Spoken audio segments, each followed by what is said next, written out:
Cliff Robertson. How you doing? Are we in living color this time, or I don't know, but probably. I think I look better in black and white, but just wondering if we're going to be able to tell that Rads socks are pink and purple. Put the color on. Pop that color on. Let's see these socks. I don't even remember those. And the sexy calf muscles that go with them. Man, your calf muscles are bullshit compared to mine. Have you seen these calf muscles? If there were calf models, I would be in the Hall of Fame. You haven't seen mine. I mean, I would slay if women loved calf muscles. Well, they don't. Red, you're a beautiful person. Inside and out, brother. Thank you, sir. Yeah, but I loved meeting your dad and your brother, and it taught me several things. It's like, listen, I haven't met your mother, and I'm sure she's probably the most wonderful person in the world. She is. Tread carefully here. But I know, I don't know how to say this, because it's either your mom is ugly or they adopted you. Because I don't know, how are your brother and your dad so handsome and you're so fucked up looking? I'm adopted. My mom looks like Princess Diana. Oh, she's beautiful. Mm-hmm. I should know. Dad's a handsome fella. Of course your mom's going to be a good-looking lady. Well, there we go. You see my brother? Yeah. That dude's so smooth, he slides uphill. He does. He is slick. He is slick. Oh. He's good at his job. So your dad and your brother run, is it Lifeform? Lifeform taxidermy, yeah. So that's a huge taxidermy in South Africa. In the world, not South Africa, in the world. Just in the world. Yeah, massive. They do museums all over Russia, China, America. They're big. They're no joke. He's gonna do our lion. Do our lion. He's gonna do our buffalo. Kudu. And you just told me on this break that you and I are going with our buddy Brett on a leopard hunt. That's it. We're going on a leopard hunt. Oh, I'm so excited. I got it because I don't. There's a few things. I mean, you know how I'm about the mounts. I like the skulls, and I'll give like the rugs and stuff away or put them in the lodge. But the lion full body mount, and they specialize. Lifeform, your brother Guy specializes in cats. Well, I mean, I think he finds them fascinating to make sure that they are as lifelike as possible. I cannot wait. So full body mount in that thing. Absolutely. So the leopard, definitely. There's not a more beautiful animal that I can think of. Mm-hmm. But you and I over the last couple of weeks decided to go on a Lord Derby eland hunt. And that is like the apex of hunting, like we talked about before. I don't know where we go from there, and so we start fishing. So that's got to be a full body mount. Well, that's my view. I mean, you know that Lord Derby's my favorite animal. You like the bongo. Yeah, I mean, Lord Derby's in the top 5. Whoa. Yeah, so the bongo, my favorite. We're going on that hunt, so that's got to be a full body mount. And I want a buffalo, just at least a shoulder mount. Maybe that's what we put over the fireplace. But maybe we got to get a full body mount that. I don't know about a Cape buffalo. Your Cape buffalo, that's something you're just gonna keep shooting. I mean, I reckon by the end of our hunting careers, when you're in a wheelchair and I've fucking got arthritis, you would have shot in excess of 50, 60 buffalo. It's one of those things. You go on a leopard hunt, you shoot buffalo. You go on a lion hunt, you shoot buffalo. You go on an elephant hunt, you shoot buffalo. It's just something that you do wherever. But a forest or a savanna buffalo, those smaller ones, that as a full body would be ideal. Cape buffalo, we're gonna have too many of them. Well, I just think the Cape buffalo, I want one mounted because to me is the first dangerous game I shot. Is the first, we shot it with 8.6. It's the first, dangerous game I shot with you. Like that animal means something to me. I think as a species, not mounting in, I don't know, because that is such like an up close and personal. I mean, I've been inside 9 yards when we've gotten after these things before, and they have red eyes and it's horrifying and. I don't know, but I think I want one. Like that animal means something to me, so I might. Well, let's just hang 10 until you've done the forest and the savanna buffalo, because those forest buffalo can be cheeky. They got attitude. Serious attitude. That's why I want to go after a black rhino, too. And I want to go then- after everything that's cheeky. Yeah. Well, I like my dangerous game like I like my ladies. Cheeky. I didn't want to comment on that, but yeah, I am. that's right. Yeah. No, they've got attitude, and some of them need attitude adjustments. Some of those need to be mounted, too. Oh, yeah, I'm quite, well, come in terms of the forest buffalo and the savannah, I'm quite keen to help. I was talking about ladies. I know, I was just trying to divert from that conversation. Oh. Okay. Well, let me get back to my cards here. Mm-hmm. Let's see what we've got. We covered lion, leopard, elephant, and then obviously the buffalo is probably the most interesting to hunt. Just that we can stop it there. I'm just saying that I like it because every situation is different. It is. Even on the 4 that we've shot together, every one has been Different. very different There we go. and fun. You know that Damn it! I knew I shouldn't have started this conversation. was it the one horn one where we snuck up the mountain and we started walking right towards it and we got like 20. Was that the broken horn one? Mm-hmm. That was cool. Yeah. We just went then, slow in a line and got right up to it. It was sleeping. Yeah. well, there's a bunch of them, and the wind swirled, and they like sort of got up, and then it stood was like up. step to my right, clap it now, and it was free hand. You haven't shot any of your buffalo except for one off sticks. They've all been free. I think 3 of the 4 have been free hand. I like it. Yeah. I like that. And I don't mind But shooting movers either. It's like when there's kind of more going on, I can focus better.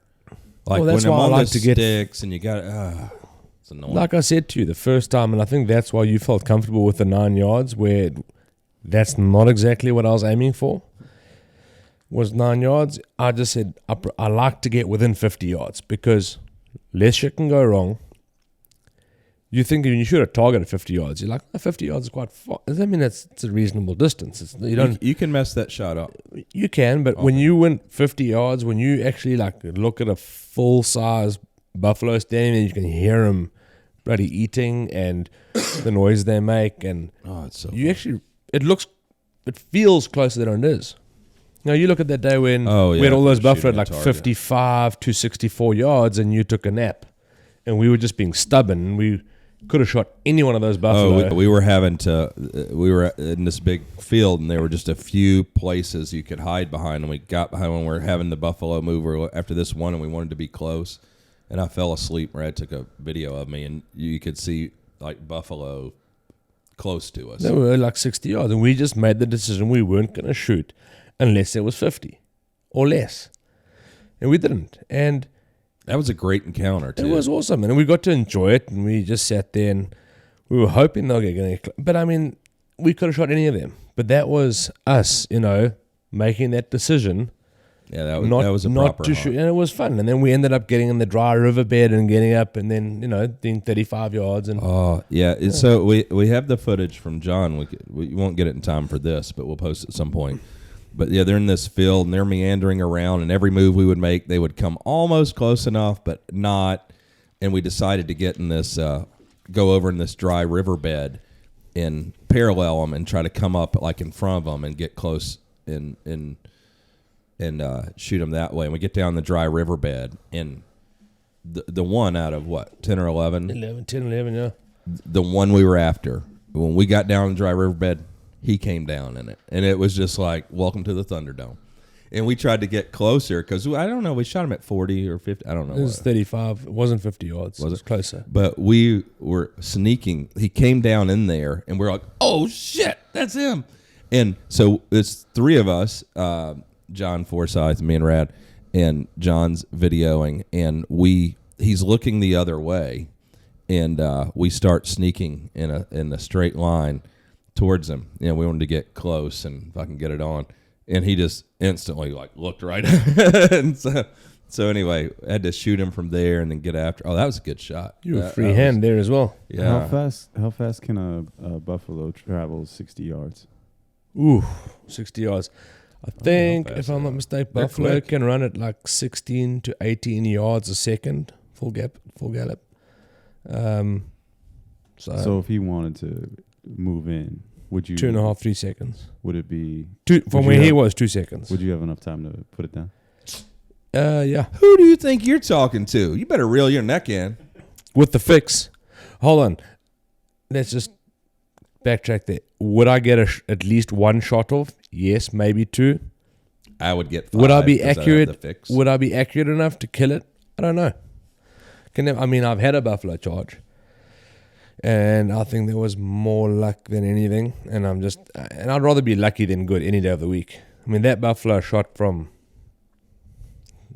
3 yards, and he got close enough to the point where he put his head down to come in there and tear me a new asshole.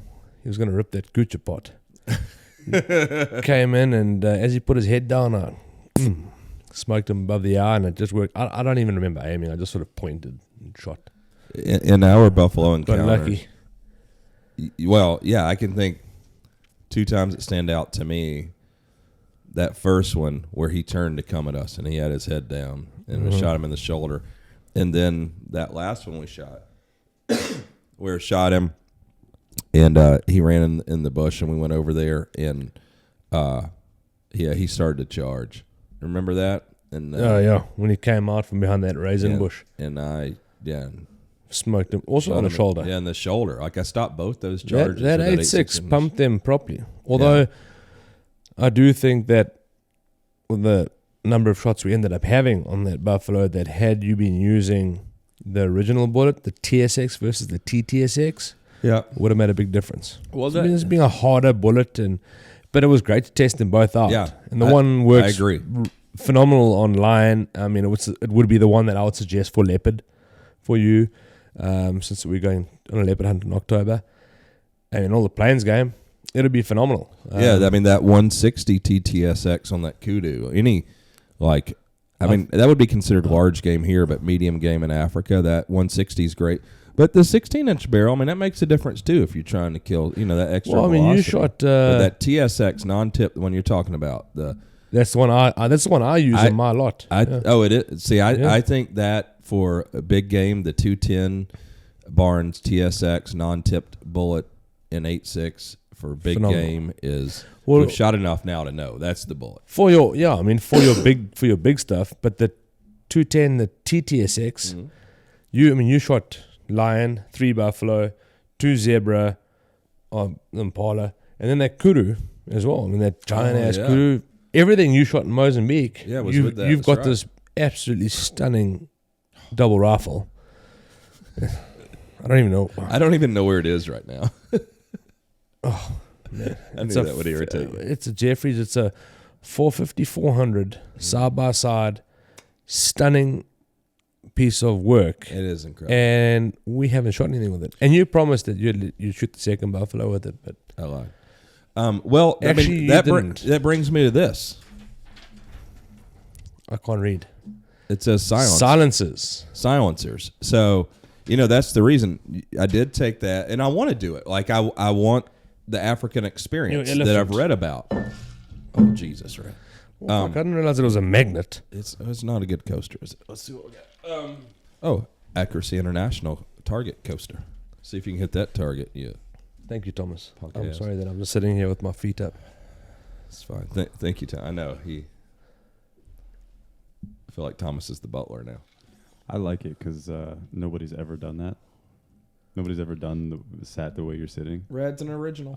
Take my feet off. Is this being rude? No, you're good. Rad, we're brothers, man. You do whatever the fuck you want. I can take them off. I was just keen to everyone know that I'm pretty woke with my. I mean, I think everyone would enjoy if you took your pants off and laid on the table. Man, I wish I had those 3/4, the tactical distributors, Unpossible 15 gets 15% off. Those 3/4, and I kind of thought it was weird. I'm like, why the fuck are they making thermals? The underneath? Yeah. They got the zips that come up the side, and they are like the clip-ons on the edge here, on either side of your hip. And I was sitting there, I was like, when I first wore them, and I wore them under pants, why the fuck do they have why are they only 3/4? They come down halfway between your knee and your ankle, so middle of your calf muscle. Yeah. I was a bit confused, but wearing them now, I kind of understand it. Especially for hunting, you walking through wet grass and shit like that. I don't know if this is the reason they did it, but I have used them since and found that it works out that when you're walking, and you get your boots wet and your gaiters in the bottom of your pants, it's like uncomfortable. But your pants are loose. They don't sit on your skin like tight. Whereas those things are tight, and they come up, I mean, they're 9 inches above your ankle. I think I'm trying to measure here, but roughly. And you're walking through that grass, you get a lot of the shit wet. They don't. And they actually stay warm, and they keep you warm. They're freaking unreal. I mean, I had them on yesterday. I had no clean underwear, so I just decided to whoop them bad boys. And they got that like pouch. And I do like their pouch because like the other underwear I wear, Saks, they got that pouch that sort of, it overlaps. It's like a curtain you got to open up. You got to wiggle the dude through. Yeah. Well, the Tactical Distributors has got the pouch like that. I do like the pocket just on those. Whoop it out. Yeah. It's just like slide that little It trunk is out. easy. And it's interesting, Thomas, that a woman designed those and came up with the best way to She whip the reversed junk it. out. She took it from like that overlap to this overlap. Yeah, it's and good. it works It's better. because it just slips out. Because what is that you'd say about that pouch? Like it holds your... It's like a baby pigeon. It's like sitting in a nest because you just it climbs in there. And that's the one thing I do hope they do with their underwear is just loosen it up at the front a bit and then put the curtains in. Guys like you and I need a little more room. You know, so it's like a baby pigeon sitting in a nest, you know, just parking there. And your head's out there. The curtains close in behind the back end, you know. So it's all parking. Oh, keep your like balls and off. Yeah, it keeps the twig and berries. They all sit there and all comfortable, and they don't like move left or right because they're sitting in this little pouch. They're comfortable. It's like side by side. You know, the old school side by sides that Germans used to have, like a motorcycle. You had that little thing next to you. The guy wasn't sitting behind you and holding on to the sidecar. It's just fucking comfortable. Like that's it. It just sits there, comfortable. Curtains close in behind. So you think Nazis had something to do with the design of this awesome underwear? Shit about the Nazis at all. But let's go, Brandon. Okay, we're talking about silencers. So I think it's fine. Like I had the double rifles, all excited. My first couple hunts, I wasn't able to take silencers over. We're still trying to export some now. The State Department is not easy to deal with. Hashtag Christine. Yep, Christine is she's the shit. I love Christine. So we're gonna get that done. So then we'll have Q silencers over there for your fix and your honey badger and my stuff. So that's all good. But we picked these silencers you helped me to get from some Norwegian company, and they were great for what they are. I actually really like them. They're better than I anticipated. Well, they're good for supersonic, but obviously we saw the subsonic capabilities are pretty shitty. Yeah, I mean but I'm not saying they don't have that. Low tech. Yeah, well, I don't know. But you know, they're building for hunting. They probably don't even consider subsonic ammo. Yeah. But they were lightweight, compact. They worked fine. But once you and I on this last trip got to hunt with silencers, I mean, because I know on your personal gun you got a silencer. Like, what do you think about it? And like, how much do you despise hunters coming without silencers when you got to guide them? I don't have a problem so much with guys coming out of the silence without a silencer. I mean, that's pretty standard. And I think with majority of our hunters coming from America, and as you know, how difficult it is to get a silencer and how regulated they are and the pain in the ass. You get an old farmer from North Dakota who's had the same Sarco Finbear, where is the 308 or 306 or something like that. He doesn't have the time and doesn't want to go through the deal. Yeah. But fuck, come with a muzzle brake. Ugh, it's the Like, worst.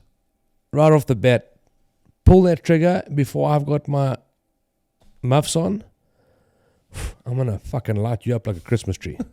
Like, do not pull that trigger before I have got my phone, headphones on. You think of the times, and Thomas will remember too, to where we've missed animals because we're dicking around with earmuffs. That kudu. The kudu on the way to the bushbuck. 7 feet away from us. And you were dicking around. yeah, you're like, shoot. I'm like, yeah, I'm not shooting without earmuffs on. Fuck. And it was a Remember bus. he jumped the road like 100 feet in the air? That was pretty incredible. Well, do you remember the other kudu up on the hill? We were on our way down to the fallow deer. Is that before we nearly slid off Yeah, the that hill? one So too there got was- away there because was I like was putting three- earmuffs on. The 3 on the left, and they got away. Yeah. He gave me shit about it the other day. Yeah. Yeah. I mean, I didn't shoot because I couldn't get my earmuffs on fast enough. Yeah, because I tell you, every time everything I've shot without my earmuffs on, without a silencer over there, I remember distinctly. Like, it's so horrible and miserable.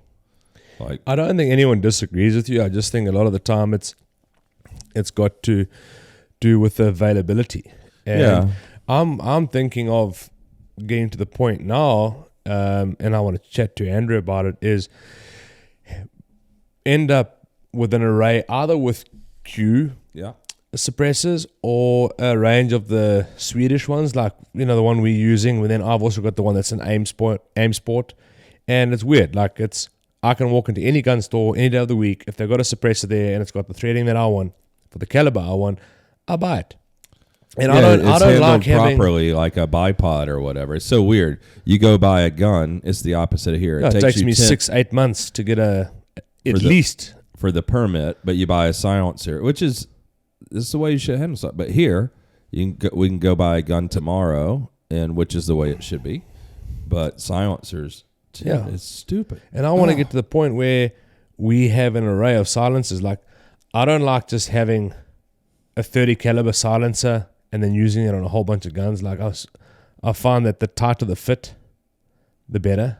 Now, don't make some sexual comment about that. I'm just trying to say, like, you're gross. My 260, which is 6.5, I want that silencer for my 260. I don't want to use a 30 caliber silencer on that.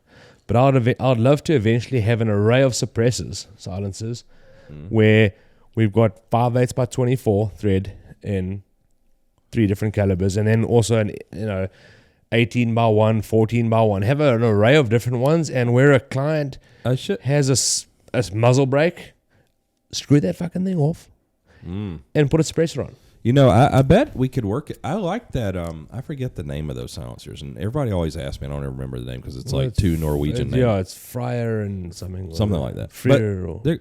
I would love to have an array of them there, but because of what you're saying too, and with the range that Andrew built for us, you know, you can go get your 0, and that's going to be great for you guys for hunters already, because it is interesting. People say, "Oh, I can shoot 400 yards. We could shoot." Okay, well, let's go to the range and just make sure you can do that. Yeah. Because, wounding an animal there on that property or where you live in the Ukamas, holy shit. I remember the day we had to crawl around for that. I shouldn't have taken that shot on that kudu. Remember we did, and we had to crawl through all that stuff for hours, and we had ticks all over. And the guys got torn up. Cut up and everything. Yeah, I watched both camera guys bust their asses on that. Mm-hmm. Yeah, that was fun. I remember we ended up, like, I shot it, wounded it. It took off. We took off. I mean, it was, Stitch did a great job tracking that thing. Stitch is my dog. Yeah, just being awesome. And remember we ended up finally shooting it and killing it like 10 feet from the road. That was so good. You had it, like, run over the road and then died on the other side of the road. That would have been so horrible. Yeah, it would have been. Yeah, so we're in the mountains there. That was so fun. But, you know, that all sucks. But hunting with silencers, too, just for the game. You think about whether it is, we made that tough shot on the Valerie buck that we talked about earlier. And I think if we had not had a silencer, it would have fucked off. It's just, and I think, we've noticed there's been a lot of situations in that last month where we were hunting. Every shot was with a silencer, and we shot a lot of animals because we're shooting bait animals for the line and everything. But where you shoot and it doesn't disturb the game, they don't know what's going on, they don't know it's a gunshot, they don't know where it comes from. Absolutely, and it gives you. I think we've had a lot more, and everyone does. It uses a silencer. You oftentimes have to put follow-up shots on animals, as you know, and you have such a greater chance of being able to do that with a silencer. Success rate of putting that second shot in. Because they don't know, they don't move the same way, they don't know where the shot came from, they sit idle very often, and you're able to get a good shot. Yeah, I mean, besides that, that all a factor. But then everyone's still, like, in tune, focused. No one's brain's being rattled by a 300 Ultra Mag with a muzzle brake. Yeah, and everyone is just, like, shits themselves afterwards, and it's like, your teeth rattled out. They've almost coming out your ass in alphabetical order. It's just fucking. It makes you a far worse shot as well, because the sound is scary as shit. Yeah, guys flinch when it comes to that as well. Oh yeah, so I love that with the silencer, not noticing the shot, and I can focus. I see where I impact a lot, and I'm able to follow up very quickly. Oh, it's There's no so doubt. great. It's just the way forward. And So great. a lot of guys, a lot of properties in South Africa now, and I think Namibia, if I'm not mistaken, but I know South Africa, whether it's local hunting or a lot of guys that do local hunting, do not allow local hunting without your rifle has to have a suppressor. It is. I would love that for a Crusader, and I bet over the course of a few years, Trust you me, guys 90% of your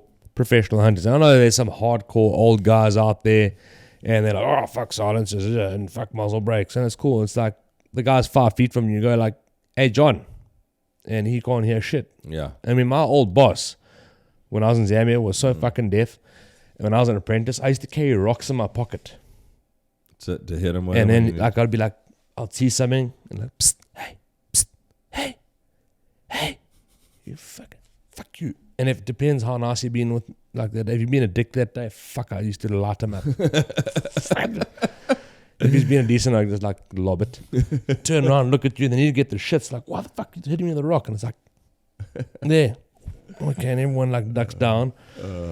So I mean that's a big thing. I'm like pedantic about my ears.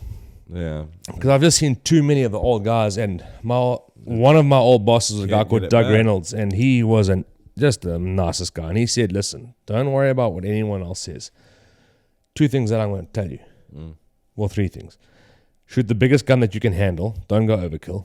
It's like I've seen some Spaniards or little Frenchmen come out, and he's got like a 378 Weatherby, and it's like, what the fuck? You should be shooting a 375 with magna porting or with a muzzle brake type deal. Overkill. He's like, shoot the biggest gun you can handle. Don't go overkill. Like, don't be a That's hero. great advice. I mean, we've seen we can kill stuff with Yeah. smaller guns. and Absolutely. And the only reason I would hunt with the 375 or something all the time, but I carry something bigger just for that little bit of knockdown power. And I need that knockdown power because if you can't make the best shot an animal running at you, you want something that's going to smoke him. Yeah, I agree with that. 2, look after your eyes. Wear sunglasses. Look after them. And that's what he said. And then he said the most important thing is protect your ears. You think, oh, well, you're wearing earmuffs or ear plugs or whatever it is. When you're 45 and Somebody's throwing rocks at you to get your attention. there we go. That's it. Yeah, I don't mind the look. For me, it's just Time consuming to put it on. it's time consuming, so we're losing precious time because you're losing the most important time, the time when you need to be shooting stuff. And I forget them sometimes. You know, it's another thing to keep up with, and I'm not good at that anyway. Yeah, we know. Yeah. So, yeah, because even with the earmuffs, a third of the time I would forget to put them on, or I would leave them in the truck, and we're stalking something, and I realize I don't have. Oh, It no, was I've heard horrible. you bitch for like 30 minutes afterwards and bitch and moan about suppressors not being there and earmuffs and we're supposed to do this and, you know, well, it's This like, fucking guy. if you hadn't forgotten them in the truck, we wouldn't be having this conversation. Or if you had made a plan to bring This is the export- attitude I can't handle sometimes, where I'm like, I've been far too nice for like 2 hours now. I'm sitting there and thinking, fuck, I don't know how much I can like keep doing this. Well, I didn't realize I wasn't properly tipping you till I listened to the podcast. Oh, don't listen to that podcast. It's bullshit. So apparently, I'm a cheap bastard when it comes to tipping Rads. No one. You said that. I did. I listened to a podcast about tipping in Africa, and I okay. feel like I'm doing it incorrectly, Thomas, and feel bad. I've been with Kevin for a week and I haven't paid for a single thing. I tried paying for drinks last night and I thought I was going to become an ox. An ox? I thought you were going to put one of them rubber bands around my balls and just like, Oh, not me. I was just going the spinning back kick, but okay. No, it's the running Go fly the, kick. The running fly kick. Yeah. All right. Well, hey, you just brought this up. Let me ask you about this one. Mm-hmm. Funny guy. So caliber. So you carry the. So I want 2 things. Yeah. You carry the 458 lot. Yeah. Is your back, and I do agree in that situation. It's fine for me to have whatever caliber I want, but you only need to shoot to like save my life. So yeah, have whatever you can. So you like the 458 lot, and I do agree with you. I think the more I've done this, 375 for an all-around rifle for Africa is awesome. Phenomenal. Yeah. So I want to talk about that. But why don't you guys, before we get into that, why do no PHs? Why are there no like PH rifles with silencers on them? Like none of the 458s or the 454. I don't know. Like the 416s. Nobody has a silencer on their big bores. Why not?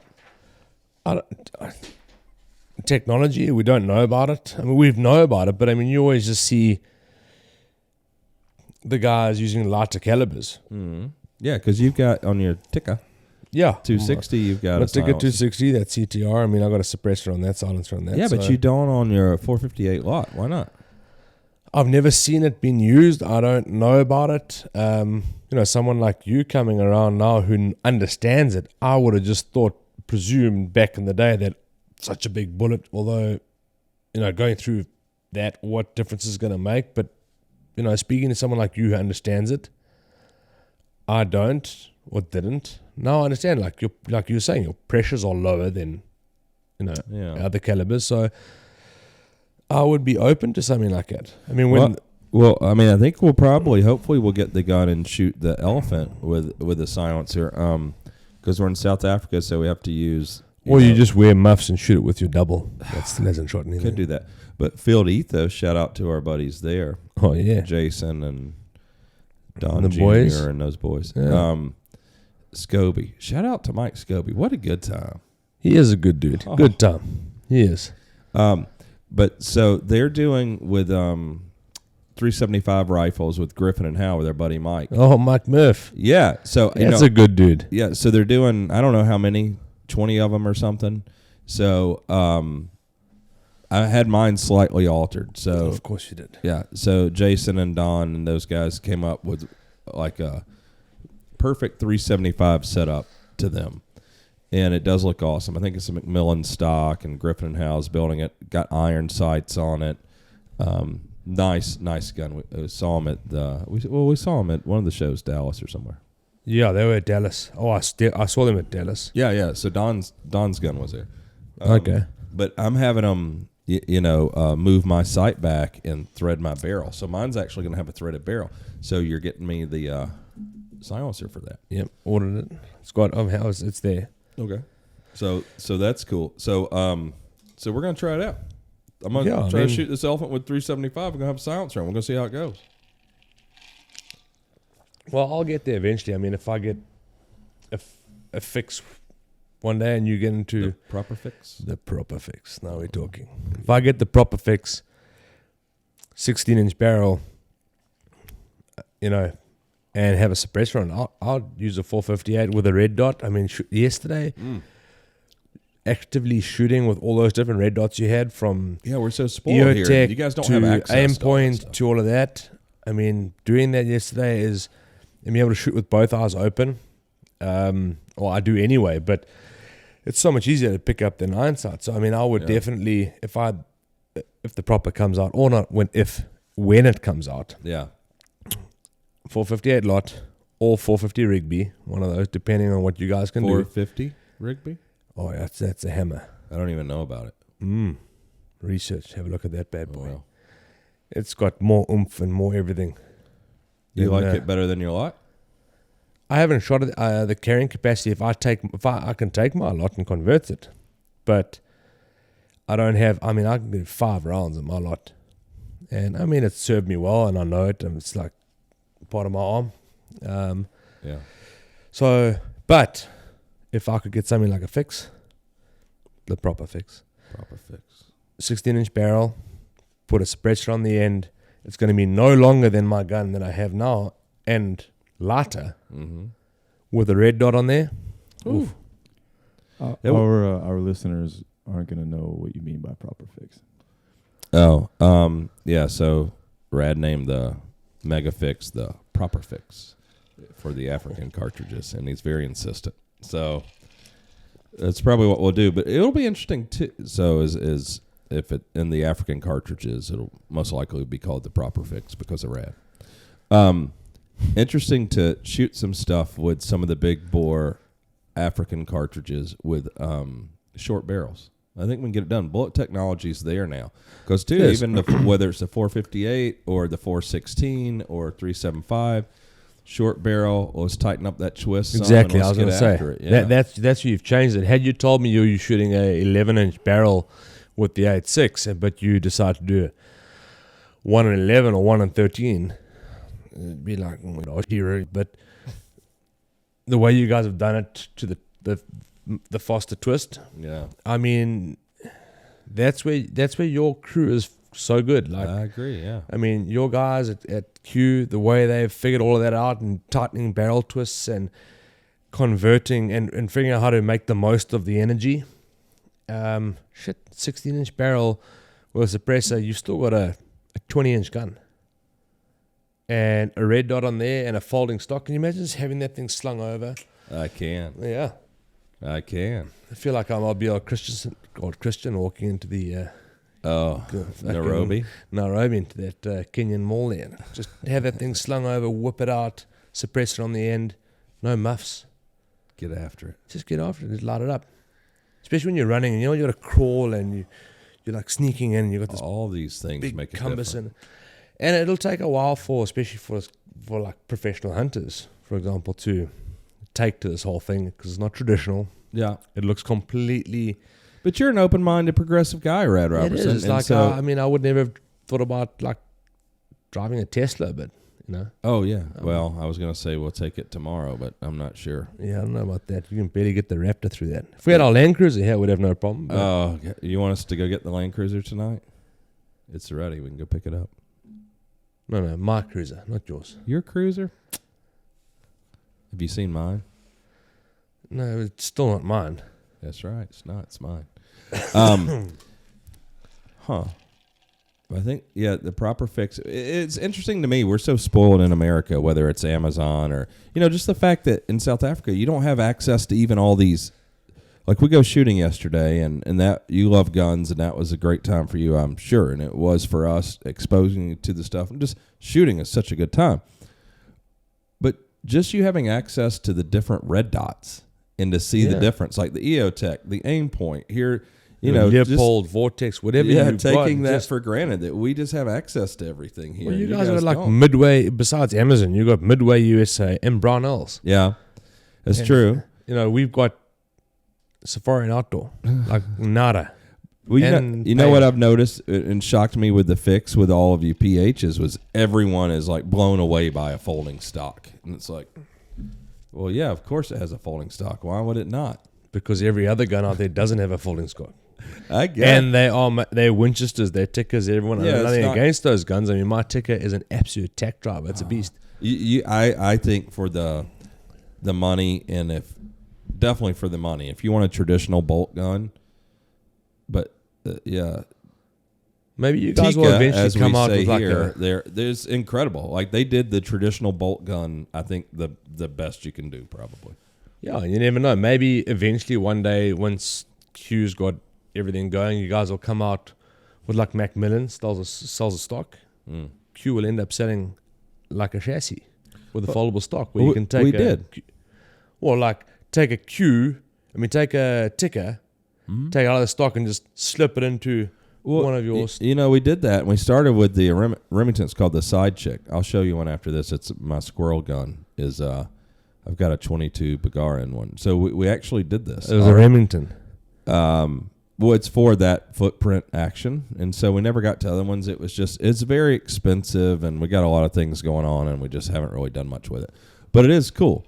So it gives you some of the features. But you don't get, the higher mag capacity. You don't get the safety in the right position like an AR and all the cool things. But I'll show you.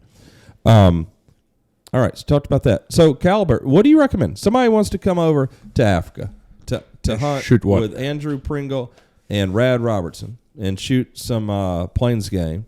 What caliber should they bring? I would, 6.5 Creedmoor has become a big thing. And that's good enough for you? It is. For Kudu? It is, but I'm a bit nervous of your bigger animals. Got to have a good quality bullet. I mean, Hornady makes some good stuff. That ELDX is phenomenal. It is good. But first time, someone like you that's come out several times, you know what's cutting. You know the program. So someone like you shooting with a 6.5, no problem. But someone coming in for the first time, and also you don't want your confidence to be knocked on your first trip. So I would stick with something like your 30 calibers, 308, 30-06, 7 mils, not bad.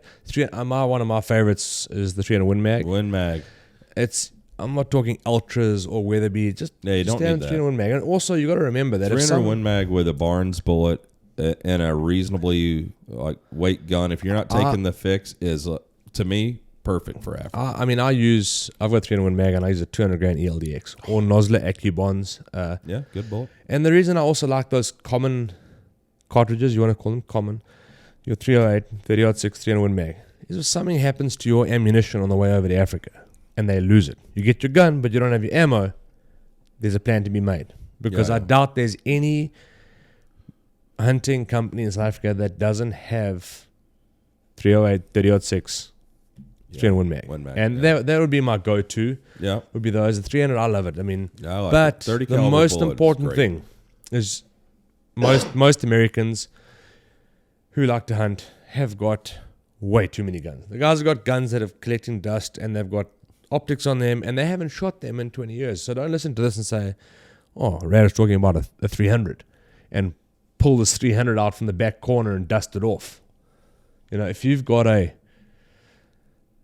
wouldn't say 270, but if you've got a 30-06 or a 308 Federal or something that you've got that you shoot all the time and comfortably, I'd rather have someone who shoots a lighter caliber, but is comfortable with it. It's accurate and they know what they're doing with that gun. Shot placement is key. Yeah, that's where like 6.5. My 260 versus my 300 Win Mag.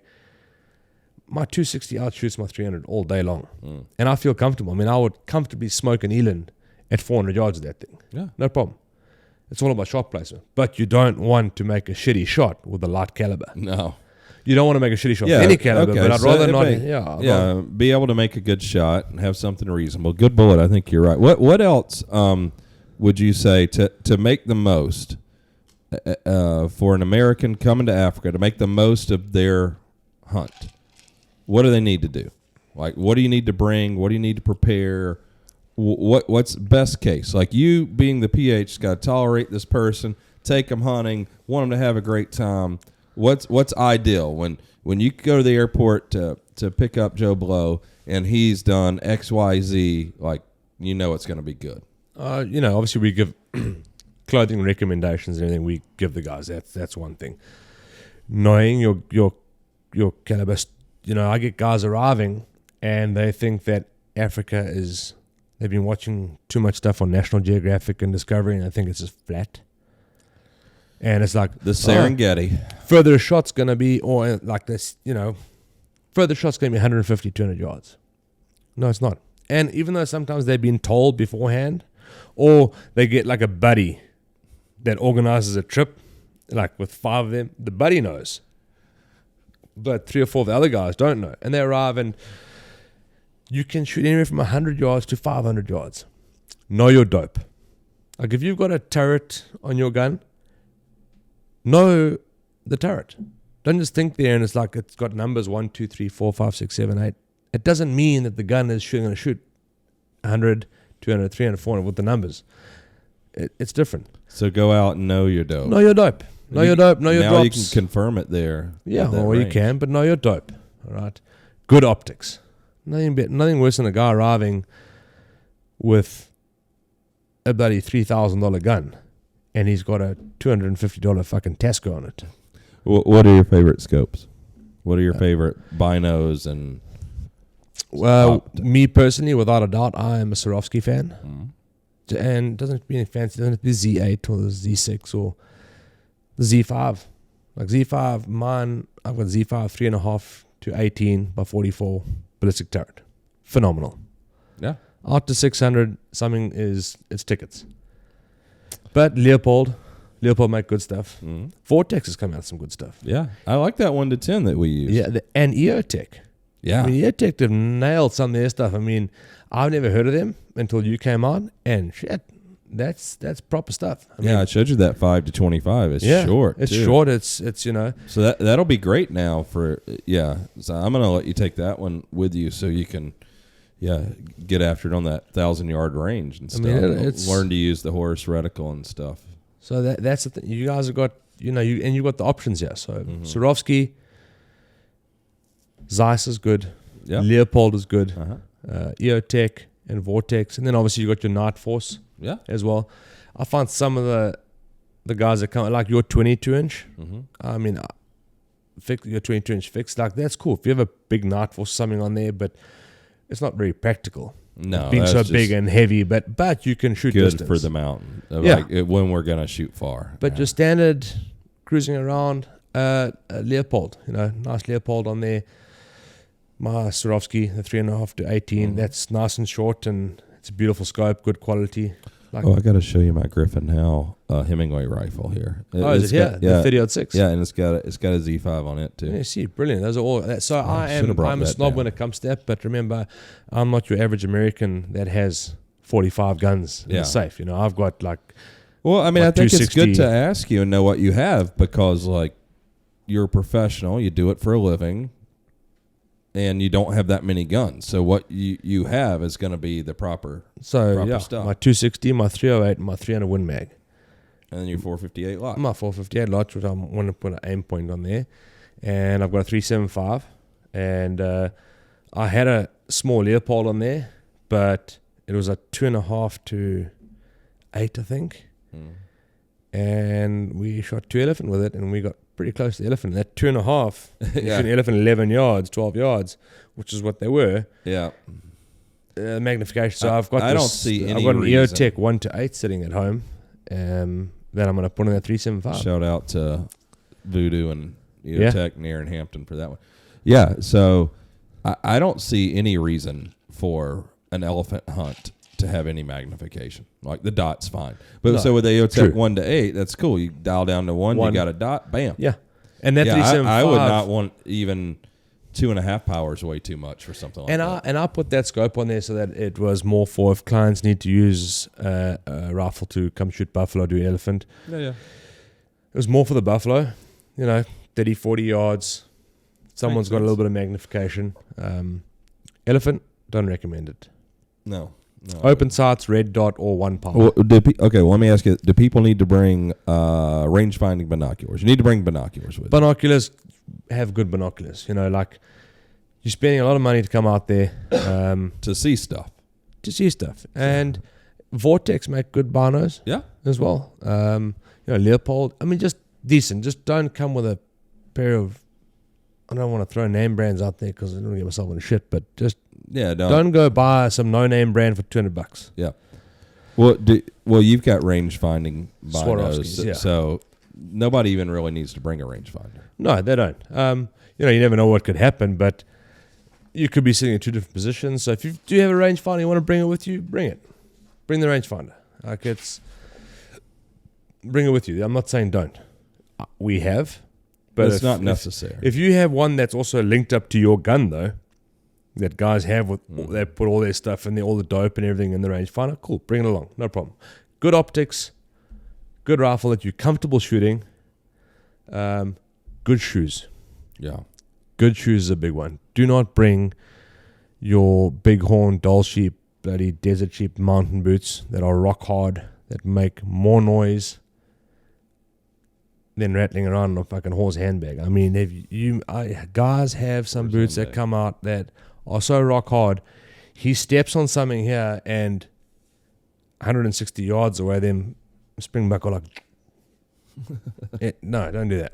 Like, bring something comfortable. Courtney's, Russell moccasins, Keen.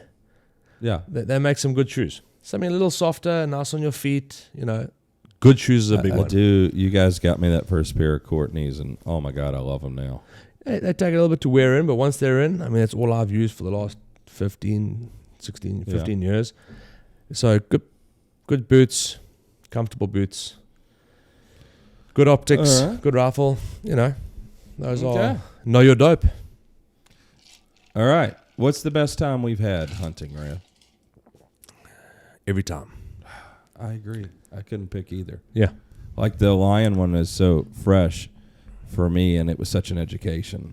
I love that. But that was not all enjoyable. But you know what, I view it sort of like growing pains. You know, me as someone who's become very interested in hunting, and you know, I dedicate time and resource to it, and I learned so much there, and a lot of it was like the painful part of it. You know, like we went late in the season, it was hot, so the lions also wouldn't stay on bait, but I got to spend so much time with you guys, and we're in a magnificent place with tons of animals, and I learned so much.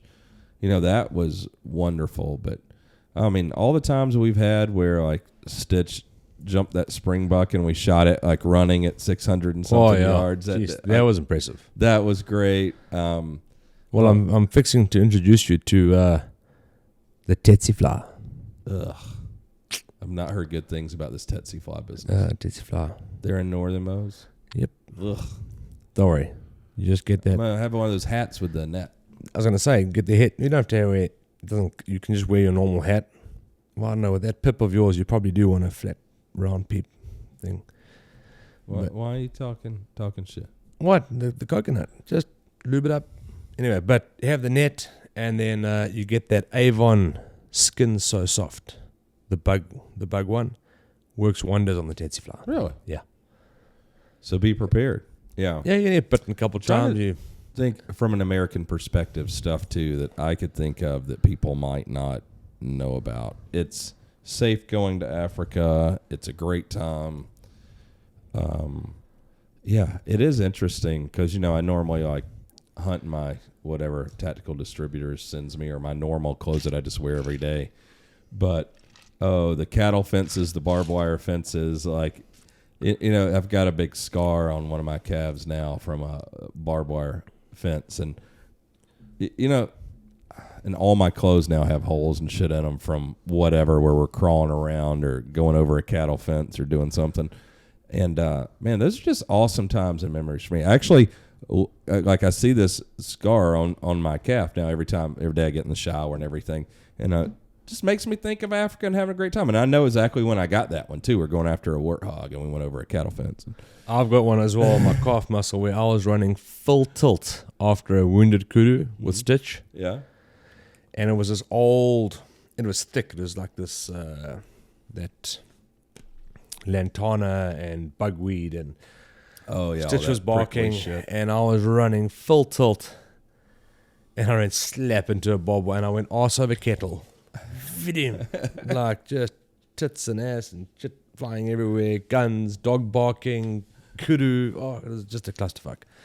But I've got that scar as well on my leg, and I remember exactly who the client was, where we were, what happened. Yeah. And but those scars give you good memories. Yeah. I'm the same way. I remember what we were doing. We were in the Cowie. But it's funny because didn't you scope yourself somewhere, or was that you? Yeah, I scoped myself shooting the first or second Valerie buck when we were on the that mountain. funny angle. We were on the road that's not shooting. Yeah, we were with Jason Vincent, I think. Yeah. I scoped myself with the Leupold Mark V 3.6 to 18. Edge, yeah, popped me right there. Yeah, remember that weird angle I was having to hang off the road and everything to shoot up. Yeah, all of those things. If you just had your bipod, we wouldn't have had that problem. That's true. If I'd had the bipod, which we used it on this last hunt, and that was phenomenal. I'm so excited about the bipod. When the guys finish up that, it's going to be a machine. Yeah. But you're right. It is great taking them because, you know, you get caught up and, you know, whatever. Like every asshole on the internet's an expert on everything, or you're at work and you're sitting behind the computer and we're doing our own testing. But, you know, coming over there and hunting with you, it seems like every gun company should do this kind of stuff. You know, I do it selfishly because I just love to. Yeah. But the other part is it does. Like if we want to test 8.6, I can show you the gel test, the high-speed video, that gel comparison of the fast different twist rates, yeah. That makes a good impression, I think. But I can talk all the shit I want in the world, but if you're going to go stand in front of a Cape Buffalo at 9 yards and shoot it, I mean, that's telling a different story. And that was the best part about having the guys out there, because it's to trying to describe to the guys like, hey, I think you need to change this or do this, or that little edge is a little bit sharp. Or I mean, subtle things like that. The practicality is a big deal. And the best part is having them come over, and we put them through their paces, and lying down on uneven ground, and it's they like totally buy into all of it now. Well, it's easy to just whip a bipod out and go, and you got a table like this. Yeah. But the next minute you're on a slope, or there's a rock, or there's a this or a that, or a tuft of grass, you got to be able to like do different shit. You don't always have the time in the world, all the time in the world to get set up. Sometimes Generally like down, get on, there it goes, or there it is. He's gonna get into that thick brush, quick little whistle, smoke him. He's gonna stop for 1 second. Give it to him. Yeah, that was cool. You know, that made a difference in the bipod. Just what you were saying, like deploying the bipod, because the way the bipod works is, you pull it out and then you move it down. But the engineers going on that hunt, because we had 3 of the bipods there. I had one, Mitch had one, and Nick had one, 2 of the engineers. Yeah. And they came back. One of the big changes that we made before we went into production, because these were pre-production prototypes, was now it's a pull-through to the first position. So you just flip it down like a Harris. Yeah. And then if you want to go to the 90 degree, then you pull it and do it. But you can just slap it down quick now. So that was cool to see. And a lot of things, it's interesting for me. I think now this is my 29th year in the industry. You're getting pretty old. Yeah, I'm getting older. Building, designing, being a part of this stuff. But I'm so proud of our guys because, Ethan's getting older and he's getting more experience. And I see it transcending with his engineering team, the younger guys like Mitch, how far ahead they are working with Ethan and working with Nick, who Nick is in between the age of the two of them. Yeah. And how much experience they have, and where even, with Ethan came to work for me 12 years ago, and seeing how a lot of our products out of the gate are where it took us a year to get to 12 years ago, because in this experience from Ethan. So when those guys was great, they did the bipod, and the bipod was terrific. I would have been happy selling it. Like, it was wonderful. I would use it every day over every other bipod. But taking them there and letting them use the bipod, and it delays. And this is another good thing about the situation we're in at Q, and that I'm very grateful for, and I appreciate the support from everyone, because what it's allowing us to do, when we talk about hunting and conservation, hunting is what really pays for all the conservation. Well, my dreams and aspirations are to continue to develop and innovate product. And it can only do that by selling product. Yeah. But the support that we have and the back orders and everything, but, if it takes us another year to get the bipod out, doesn't hurt the company at all. But the product is only getting better. And it was great for it to be delayed and us to decide to not do anything with it until we took it all on a hunting trip. And we hunted hard in all these conditions you're talking about. And then we, got back and collaborated on like all of our experiences. And we're like, yep, we should change this and we should change this. Well, like get back nut there. I mean, it all worked. Don't get me wrong, it worked. 100%. Yeah. I mean, the way it came down, the way you could extend one leg and not the other leg, and it all worked. But them using it in the practical environment realized, like, okay, that nut there to tighten this thing, we need something to happen there. We need this flick down. We need this. Yeah. You're making it, anyone who's going to a range can use that. Easy. Yeah. But if you're marketing, you want it, like your hunters are, and the guy's going to use it in the field, where it's not just a bench setup. The guy on a bench got all the time in the freaking world. Yeah, it doesn't matter. It doesn't matter. Good product, he can use anything. But the guys in the field that are using it every day, that's where. Yeah. And I think with the mountain hunting, as light as that thing is, and as adjustable as it is, I mean, that's going to make a big difference. Yeah, I think to a lot of guys. I mean, you talk about when those guys who do sheep and they're hiking up, or do moose in BC and places like that. That half every pound, ounce, yeah, every ounce counts. It's a half pound we took out of the bipod. Like, the bipod weighs half of what a Harris or an Atlas or the popular bipods weigh. And that's half pound going up a mountain. Or for me, just being on the gun, like, I like the Atlas bipod and I like the Harris bipod. They're both good bipods. But both of those, I have a rail on my fix that I hunt with, and when I don't think I'm going to use it, that thing comes off, because they're rattly, they're big, they're heavy, and it doesn't seem like much, a pound, but having that, on a slung and around your neck all day, walking up mountains, screw that. If I can get rid of a pound, I'm getting rid of it. And that's the first thing for me that goes. Yeah. Well, Rad, man, I'm so glad you came over. We had a great year together. I can't wait for this year. Oh, we're getting after it already. Oh, yeah. A month from now, we're going to be chasing an elephant somewhere. Looking forward to it. It's changed my life, and I love you. I'm glad you came over, and I can't wait for the next, 30 years of this shit. Sounds like a plan to me. Yeah. Lord Derby Elon, huh? Oh, boy, we're going to get tot when we get that thing. We're going to get dog knotted. You heard it here first. Dog knotted.